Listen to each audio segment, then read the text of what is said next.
አማርኛ ማንበብ አትችሉም? መጽሐፍ ቅዱስ እንዲሁም ቁራን ማንበብ አትችሉም? እንግዳውስ ቦታቸው ይህ ነው።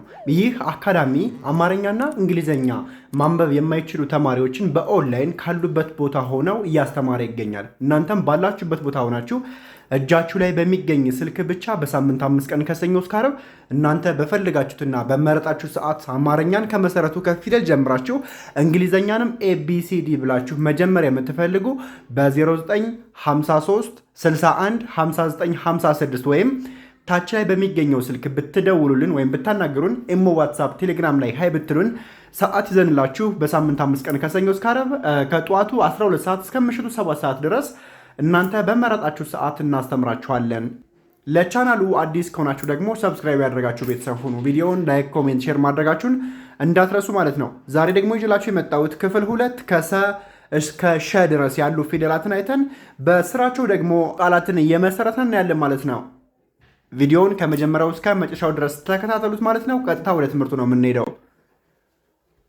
ሰ ረ ሰ ሸ ማለትም ንጉሱ ሰ ረ እሳቱ ሰ ሸ እችኛዋ ሰ እና እችኛዋ ሰ ሞክሼ ይባላሉ። ማለትም ተመሳሳይ ስም ያላቸው ሆኖ የተለያየ ቅርጽ ያላቸው ማለት ነው። ሞክሼ ፊደላት ይባላሉ። ማንና ማን? እችኛዋ ሰ እና እችኛዋ ሰ ማለት ነው። ስለዚህ ሰ ረ ሰ ሸ። በጣም አሪፍ ቃል መስርትባቸው። ለምሳሌ ሰ በሚለው ሰ ራ ዊ ት ሰራዊት ሰራዊት ሰራዊት ሰራዊት ሰረገላ ሰረገላ ሰረገላ ሰረገላ። አሁንም ሰ በሚለው ሰሌዳ ሰሌዳ ሰሌዳ። ስለዚህ ሰ በምትለዋ ፊደል ሰራዊት፣ ሰረገላ፣ ሰሌዳ ብለን ቃል መሰረትንባት ማለት ነው። በቀጣዩ ደግሞ በረ እንመስረት። ረ ትባላለች። ረ ከቦት ረከቦት ረከቦት ረከቦት ረከቦት ረድኤት ረድኤት ረድኤት ረድኤት ረድኤት ረድኤት። ሌላ ደግሞ ረ ብለን ረቂቅ ረቂቅ ረቂቅ ረ ብለን ደግሞ ረቂቅ። ስለዚህ ረከቦት ረድኤት ረቂቅ እንላለን ማለት ነው። ውድ ቤተሰብ ረቂቅ እንላለን። እንቀጥል። ቀጣይ ላይ ደግሞ ሶስተኛ ላይ የምናገኛት ሰ ወይም እሳቱ ሰ ትባላለች። እሳቱ ሰ። በዚች ሰ ደግሞ ሰነድ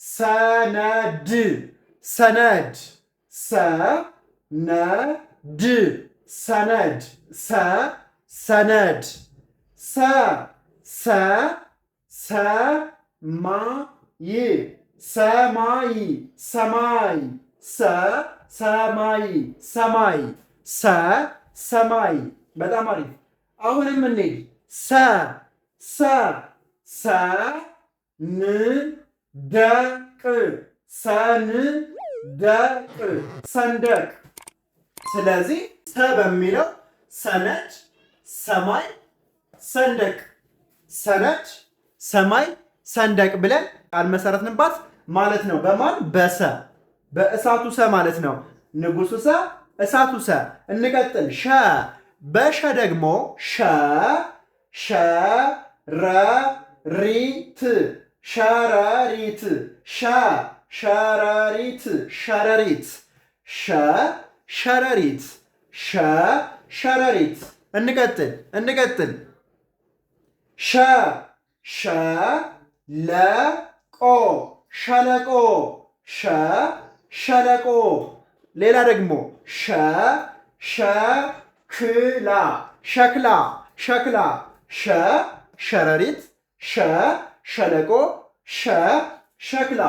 በጣም አሪፍ። ስለዚህ ዛሬ በክፍል 2 ማለት ነው በክፍል 2 ከሰ እስከ ሸ ድረስ አየነ ማለት ነው። በክፍል 3 ደግሞ ቀጣዮችን ከቀ ጀምረን እናያለን ማለት ነው። ውድ ቤተሰብ ለአካውንቱ አዲስ ከሆናችሁ ሰብስክራይብ ማድረጋችሁ እንዳትረሱ። በኦንላይን ደግሞ አማርኛን ከመሰረቱ ከፊደል ጀምራችሁ ልክ ቃላትን፣ አረፍተ ነገርን እንደውም ረጃጅም ምንባቦችን መጽሐፍ ቅዱስ እንደውም ቁርአን በአማርኛ ማንበብ የምትፈልጉ ከመሰረቱ ልናስተምራችሁ ዝግጅታችን ጨርሰናል ማለት ነው።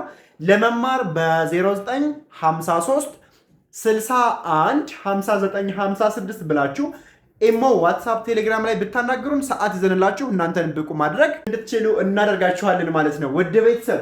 ስለዚህ ዛሬ ሰራዊት፣ ሰረገላ፣ ሰሌዳ፣ ረከቦት፣ ረድኤት፣ ረቂቅ፣ ሰነድ፣ ሰማይ፣ ሰንደቅ፣ ሸረሪት፣ ሸለቆ፣ ሸክላ። ስለዚህ በእነዚህ 4 ፊደላት ብቻ በጣም ብዙና በጣም ብዙ ቃላትን መሰረት ነው ማለት ነው። በቀጣይ ደግሞ በክፍል 3 ከቀ ጀምረን እናያለን ማለት ነው። እስከዛው ሰብስክራይብ እና ፎሎ ያደረጋችሁ ጠብቁን። በውስጥ መስመር እንዳልኳችሁ መማር የምትፈልጉ በሳምንት 5 ቀን ከሰኞ እስከ ዓርብ እናንተን ብቁ እናደርጋችኋለን። ከነበራችሁበት ካላችሁበት የበታችነት ስሜት ልክ ከፍ እንድትችሉ እናስችላችኋለን ማለት ነው። ደውሉልን። የምትፈልጉትን ወይም ህይወታችሁ የምትሻውን መጽሐፍ ቅዱስንም ቁርአንንም ልክ እንደ የእምነታችን እንደ የሃይማኖታችን የራሳችን የሆነ ፍላጎት ይኖረናል። እነሱን ደግሞ በቀላሉ በትንሽ ጊዜ 3 ወርና 4 ወር ባልበለጠ ጊዜ ውስጥ ውጤታማ ትሆናላችሁ። አትፍሩ፣ ጀምሩ። በየትኛውም የዓለማችን ክፍሎች ሆናችሁ ከሀገር ውስጥም ሆነ ከሀገር ውጭ በየትኛውም ቦታ ሆናችሁ ገጠር፣ ከተማ፣ በየትኛውም ሰዓት፣ ቀን፣ ማታ፣ በየትኛውም የዕድሜ ክልል ህፃን፣ አዋቂ፣ አዛውንት ሳይል እያስተማረ ይገኛል። እናንተም ደውሉልን፣ ብቁ መሆን ትችላላችሁ። ለዛሬ የነበረን ቆይታ ይህን ይመስላል። በቀጣይ እስክንገናኝ ሰላማችሁ ይብዛልኝ።